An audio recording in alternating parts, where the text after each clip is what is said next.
من کجا باران کجا Isfahan, Isfahan, the high city. Isfahan, the open roads with its golden river named Zayan Rund. First time I've heard about Isfahan, it was in while I was studying Ibn Sina, Avicenne. Isfahan also gave its name to one of the finest pastries in France, the Ispahan of Pierre Hermé, which is macaron with raspberry, lychee and roses, I think. Isfahan is Isfahan, and welcome to Isfahan.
Been invited to the tea by my friend Hossein. Sure. Nice to meet you. my Man. friend.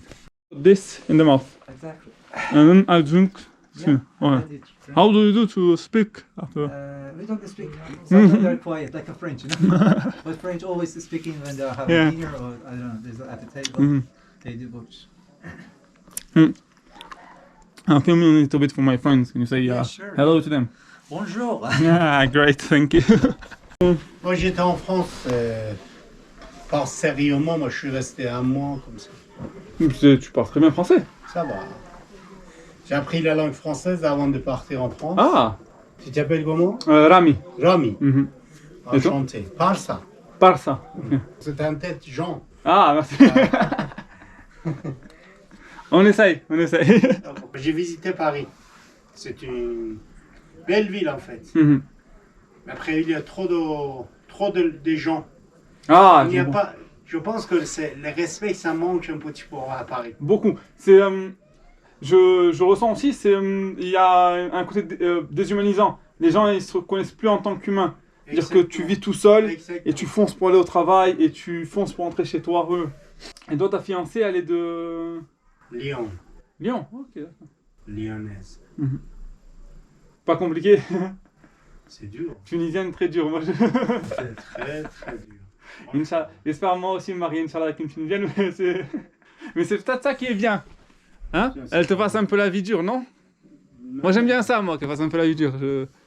Si la vie est trop douce, elle vaut pas la peine d'être vécue. Non, non, mais la vie, ça doit flotter. Oui, Un jour, pas un jour. Si ça a trop dur, c'est très très facile, c'est pas possible aussi.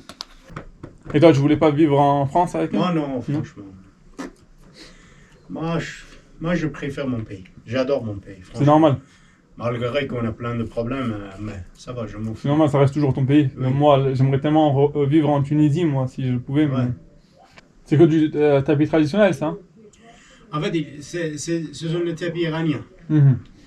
Les tapis partout en Iran. Il n'y a que le fait à la main. C'est ça. Il n'y a que fait à la main. Il y a un tribu qui s'appelle Kashkai. Mhm. Ils font cette sorte de tapis. C'est une tapis de tribu Kashkai. Mhm. Ça, c'est pure laine. Les laines, c'est une laine de mouton. Mhm. C'est un tapis récent.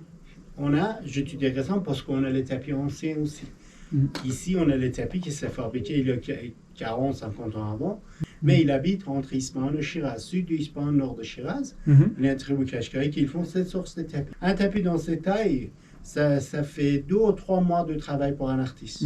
Parce qu'il y a nous par nous. Les motifs, comme je te racontais, tous les motifs, ils ont un symbole. Regardez, ce sont considérés comme les temples des nomades.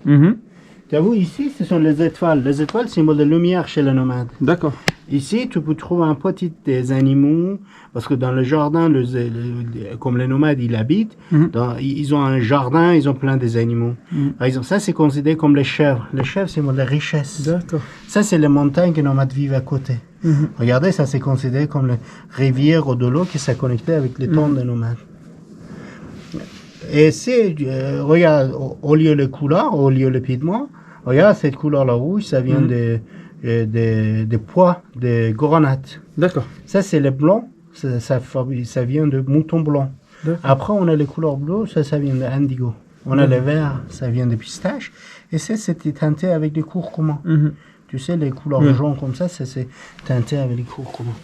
On a les tapis de tribu Bakhtiari. Les Bakhtiari, ce sont les nomades qui habitent entre Ispahan et Shahrekord, vers le vest du Ispahan.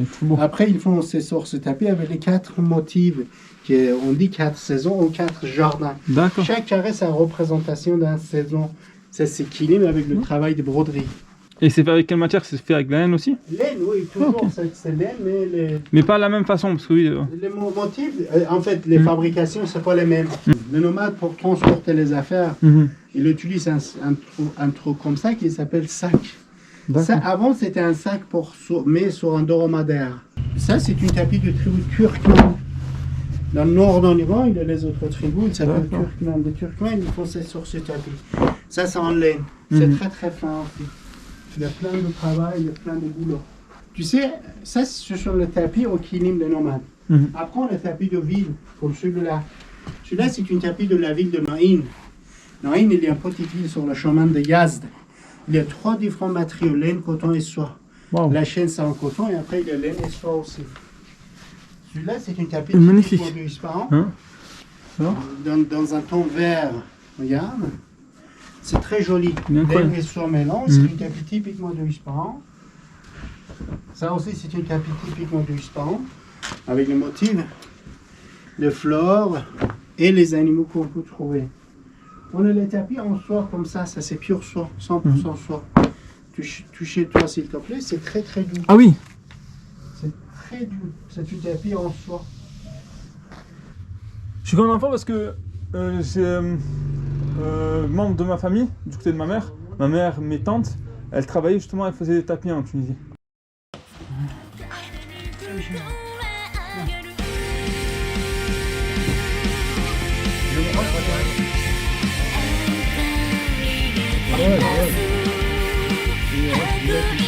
Thank you.